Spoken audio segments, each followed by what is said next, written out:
Hi friends, welcome to Taj investment. இன்னைக்கு video நம்ம பார்ப்போம். ஃப்ரெண்ட்ஸ், நான் ஒரு செபி ரிஜிஸ்டர்ட் இன்வெஸ்டர் கிடையாது. இதில் கொடுக்குறது வீடியோ எல்லாமே வந்து ஒரு எஜுகேஷன் பர்பஸ்க்காக தான். எந்த பாய் செல் ரெக்கமெண்டேஷனும் கிடையாது. வாங்க ஃப்ரெண்ட்ஸ், வீடியோ பார்ப்போம். முக்கியமான சில ஷேர்ஸை பற்றின டீட்டெயில்ஸும் நான் உங்களுக்கு அப்டேட் கொடுக்குறேன். ஜொமேட்டோ வந்து பார்த்தீங்கன்னா, ஒன் ஆஃப் த எக்ஸிக்யூட்டிவ் என்ன சொல்லியிருக்காங்கன்னா, 5 வருஷத்தில் வந்து இந்த ஃபுட் டெலிவரி பிஸ்னஸ் வந்து ஒரு 30% வந்து க்ரோ ஆகும் அப்படிங்கிறாங்க. ஆமா. ஏன்னா இப்போ உள்ள கண்டிஷன் பார்த்தீங்கன்னா, நெறைய பேர் வந்து ஹோட்டல்ல தான் ஆர்டர் பண்ணி ஃபுட் சாப்பிடுறாங்க. அந்த ட்ரெண்ட் அப்படியே மாறிடுச்சு. ஸோ நெறையா இப்ப ஸ்விக்கியும், ஜொமேட்டோவும் தான் வந்து டாப் பிளேயர்ஸா இருக்காங்க இந்த ஃபுட் டெலிவரி பிசினஸ்ல. ஸோ இந்த மாரி இது உங்களுக்கு வந்து இந்த ஸ்டோரி உங்களுக்கு பை பண்ணீங்கன்னா, நீங்க ஜொமேட்டோல வந்து கன்சிடர் பண்ணிட்டு இன்னொரு 4, 5 வருஷத்துக்கு ஹோல்டு பண்ணியிருந்தீங்கன்னா, உங்களுக்கு நெறைய ரிட்டர்ன் கிடைக்கிறதுக்கு வாய்ப்பு இருக்கு. ஸோ 2வதா பார்த்தீங்கன்னா ஃப்ரெண்ட்ஸ், நாளைக்கு வந்து ம் மகாராஷ்டிரால வந்து எலக்ஷன் இருக்கிறதுனால ம் அ பிஎஸ்சி, என்எஸ்சி வந்து ஆப்ரேட் பண்ண மாட்டாங்க. அ ஹாலிடே. அப்புறம் பார்த்தீங்களா ஃப்ரெண்ட்ஸ், இப்போ என்டிபிசி கிரீன் எனர்ஜிங்கிற ஒரு ஐபிஓ வந்து வெளியிட்டிருக்காங்க. அது இன்னைக்கு தான் ம் தொறந்தாங்க. அது உடனே போட்ட கொஞ்ச நேரத்திலேயே ஒரு 3 மணி நேரத்திலேயே வந்து கிட்டத்தட்ட 80% ரீட்டெயில் இன்வெஸ்டர் வந்து சப்ஸ்கிரைப் பண்ணிட்டாங்க.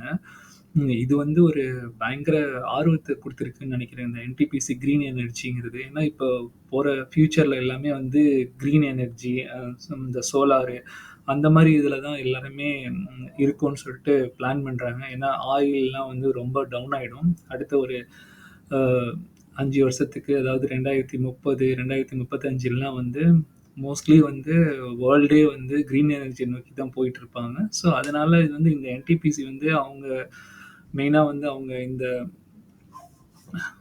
இந்த ஐபிஓ வெளியிட்டு அவங்களோட கடன்லாம் இது பண்றதுக்காக பிளான் பண்றாங்க.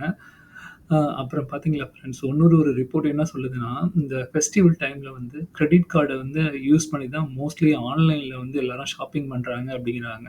ஸோ இதுக்கு எந்த மாரி கம்பெனிஸ்லாம் சப்போர்ட் குடுக்குதுங்கிறத பார்த்து நம்ம அந்த மாரி ஷேர்ல வாங்கணும்னா, மோஸ்ட்லி எல்லாமே ஆன்லைன் டிரான்சாக்ஷன் தான் அதிகமாயிட்டு இருக்குங்கிறாங்க. அப்புறம் வந்து உங்களுக்கு இன்னொரு ஒரு மெயினான ஒரு இது பார்த்தீங்கன்னா, இந்த அசோக் பில்டுகான்றது வந்து ஒரு லோயஸ்ட் பிட் பண்ணி NHAIங்கிற ப்ராஜெக்ட்ல அவங்க வந்து லோயஸ்ட் பிட்டரா இருக்காங்க. ஸோ அந்த ப்ராஜெக்ட் அவங்களுக்கு கிடைச்சுச்சுன்னா, அவங்களோட ஆர்டர் புக் இன்க்ரீஸ் ஆகும். ஷேர் கூட இன்க்ரீஸ் ஆகறதுக்கு வாய்ப்பு இருக்குது. அதுக்கப்புறம் ஃபிரெண்ட்ஸ், இப்ப பார்த்தீங்கன்னா, ஜீ என்டர்டெயின்மென்ட் வந்து அவங்க எம்டி வந்து ரிசைன் பண்ணிட்டாரு. அத பேஸ் பண்ணி பார்த்தீங்கன்னா, இன்னைக்கு வந்து அந்த ஷேர் வந்து ஒரு 7% வந்து ப்ராஃபிட்ல ட்ரேட் ஆயிட்டு இருக்குது. அதுக்கப்புறம் நான் இன்னொரு கம்பெனிய பத்தி, பர்ட்டிகுலர் கம்பெனிய பத்தி சொல்லணும். அதாவது இந்த இண்டஸ் டவர்ங்கிறத பத்தி நம்ம பார்ப்போம். இண்டஸ் டவர்ங்கிறது வந்து என்னன்னு பார்த்தீங்கன்னா, இவங்க வந்து இந்த டெலிகாம் கம்பெனிஸ்லாம் இருக்காங்கல்ல, அதுக்கு டவர் அமைச்சு குடுக்குற பிசினஸ்ல இருக்காங்க. அந்த கம்பெனி வந்து பார்த்தீங்கன்னா, இப்ப இந்த கம்பெனில வந்து பாரதி ஏர்டெல் வந்து கொஞ்சம் கொஞ்சமா அவங்களோட ஸ்டாக்க இன்க்ரீஸ் பண்ணிட்டு வந்தாங்க. அப்படியே இன்க்ரீஸ் பண்ணிட்டு வந்துட்டு கிட்டத்தட்ட இப்ப 50% அவங்க ஸ்டாக்க இன்க்ரீஸ் பண்ணிட்டாங்க. அதனால என்ன ஆச்சுன்னா, யுகேல உள்ள எக்ஸிக்யூட்டிவ் டைரக்டர் பொசிஷன்ல இருந்தவங்க எல்லாம் வந்து ரிசைன் பண்ணிட்டு போயிட்டாங்க. அதாவது வோடஃபோனோட கம்பெனி முன்னாடி வோடஃபோன்லயும் இந்த கம்பெனில வந்து ஸ்டாக் இருந்துச்சு.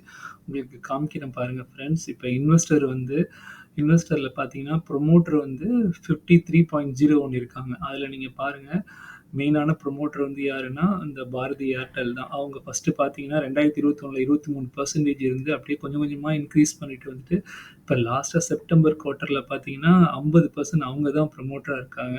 அதுக்கப்புறம் இந்த உஷா மார்ட்டின்ங்கிற கம்பெனி வந்து ஒரு 0.74 வச்சிருக்காங்க.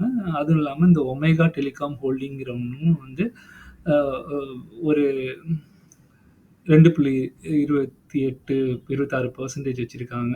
ஸோ அதுவும் இல்லாம இந்த கம்பெனி வந்து ஃபாரின் இன்ஸ்டிடியூஷனல் இன்வெஸ்டருக்கும் ஒரு புடிச்ச கம்பெனியா இருக்குது. அதாவது பாருங்க, 24% இப்ப கூட அவங்க தான் வச்சிருக்காங்க. அதுக்கு அப்புறமேல் நீங்க பார்த்தீங்கன்னா, பப்ளிக் கிட்ட 5.81% தான் இருக்குது. அதுக்கப்புறம் இந்த கம்பெனி வந்து டொமஸ்டிக் இன்ஸ்டிடியூஷன் இன்வெஸ்டர் வந்து, அதாவது மோஸ்ட்லி வந்து மியூச்சுவல் ஃபண்ட்ஸ் கம்பெனிஸ்லாம் இருக்காங்கல்ல, அவங்க நெறைய வச்சிருக்காங்க. இதுல வந்து ஒரு டேட்டா கூட என்ன சொல்றாங்கன்னா, கிட்டத்தட்ட 100க்கு மேல மியூச்சுவல் ஃபண்ட் கம்பெனிஸ் வந்து ஹோல்டு பண்றாங்க இந்த கம்பெனில. ஸோ உதாரணத்துக்கு பார்த்தீங்கன்னா, இந்த ஒரு டேட்டாவ பாருங்க.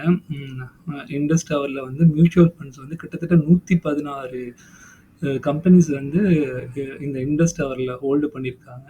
மேபி என்னன்னா, இந்த ஃபியூச்சர்ல வந்து டெலிகாம் இண்டஸ்ட்ரி க்ரோ ஆகும். அந்த மாரி ஒரு காரணமா இருக்கலாம். ஸோ இப்ப கரண்ட் பிஇ பார்த்தீங்கன்னா, இந்த கம்பெனி வந்து 11.9ல தான் இருக்குது. இண்டஸ்ட்ரி பிஇ வந்து 34.3 இருக்குது. அதே மாரி இந்த ஷேர் வந்து 52 வீக்ஸ விட வந்து 27.8% டவுன்ல தான் ட்ரேட் ஆயிட்டு இருக்கு. நான் ஏற்கனவே உங்கள்ட்ட சொன்ன மாரி இன்வெஸ்டர் வந்து 53% வந்து இன்வெஸ்டர் கையிலயும், ஃபாரின் இன்ஸ்டிடியூஷன் இன்வெஸ்டர் கையில 24.19%, டொமஸ்டிக் இன்ஸ்டிடியூஷன் இன்வெஸ்டர் வந்து 16.99 இருக்கு. பப்ளிக் கிட்ட 5.81 இருக்கு. ஸோ டெக்னிக்கலா நீங்க இப்ப பார்த்தீங்கன்னா, இந்த ஷேர் வந்து அ 50 டேஸ் மூவிங் ஆவரேஜும், 200 மூவிங் டே டே ஆவரேஜும் கம்மியா தான் ட்ரேட் ஆயிட்டு இருக்கு. ஆர்எஸ்ஐ இண்டெக்ஸ் வந்து பார்த்தீங்கன்னா, ரீசனபிளா இருக்குது. அண்டர் வேல்யூவும் இல்ல, ஓவர் பாட்டும் இல்ல, ஓவர் சோல்டும் இல்ல. ஏன்னா இப்ப வந்து பார்த்தீங்கன்னா 38 கிட்ட தான் இருக்குது. ஸோ இது கொஞ்சம் கொஞ்சமா மேல போற மாரி தெரியுது. ஏன்னா இங்கேருந்து இந்த இத எடுத்து அப்படியே மேல போய் பழைய ஹை எவ்வளோ இருந்துச்சோ அத தொடுறதுக்கும் வாய்ப்பு இருக்கு. இல்ல இங்க கொஞ்சம் கீழ குறைஞ்சிட்டு 295க்கும் வரதுக்கு வாய்ப்பு இருக்குது. ஏன்னா பார்த்தீங்கன்னா, இந்த கம்பெனி வந்து ஒரு ஜேபி மோர்கன் வந்து இத வந்து என்னன்னா, அ ஓவர் வெயிட் குடுத்துருக்காங்க. 525 போகும்ன்னு சொல்லியிருக்காங்க. அதே மாரியே வந்து இன்னொன்னு வந்து சிட்டி கூட வந்து அ இதுக்கு வந்து அ பை ரேட்டிங் குடுத்திருந்தாங்க. அது கூட வந்து உங்களுக்கு வந்து இந்தியா டவர்ஸ் பார்த்தீங்களா? Share poised for 50% upside based on these positive ட்ரிகர்ன்னு குடுத்துருக்காங்க பாருங்க. சிட்டி வந்து இது வந்து ஒரு பாசிட்டிவா குடுத்துருக்காங்க. ஸோ இத வந்து நீங்க அனலைஸ் பண்ணி பாருங்க. உங்க வாட்ச் லிஸ்ட்ல போட்டுக்கங்க. மேபி இந்த கம்பெனி வந்து எப்படி பெர்ஃபார்ம் பண்ணியிருக்குன்னா, லாஸ்ட் 1 இயர்க்கு வந்து ஒரு 68% குடுத்துருக்கு. பார்த்தீங்கன்னா 187ல இருந்தது நவம்பர்ல. அதாவது நவம்பர் 23ல. இப்போ 1 இயர்ல வந்து பீக்குக்கு வந்து 446 போயிட்டு, இப்போ வந்து கரண்ட்லி வந்து 323ல ட்ரேட் ஆயிட்டு இருக்கு.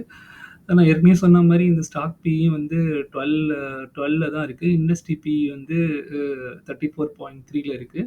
இது வந்து என்னன்னா ஒரு 20க்கு கீழ இருந்தாலே அந்த பிஇ வந்து நல்ல நல்ல கம்பெனின்னு தான் சொல்லலாம். ஒரு ஃபேர் பிரைஸ்ல தான் இருக்குன்னு சொல்லலாம். ஏன்னா கரண்ட் பிரைஸ் வந்து 334.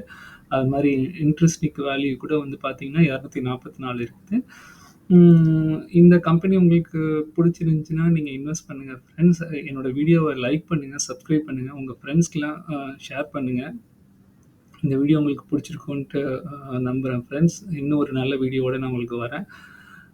Thank you friends. நம்ம இன்னொரு வீடியோல பார்ப்போம். Thank you.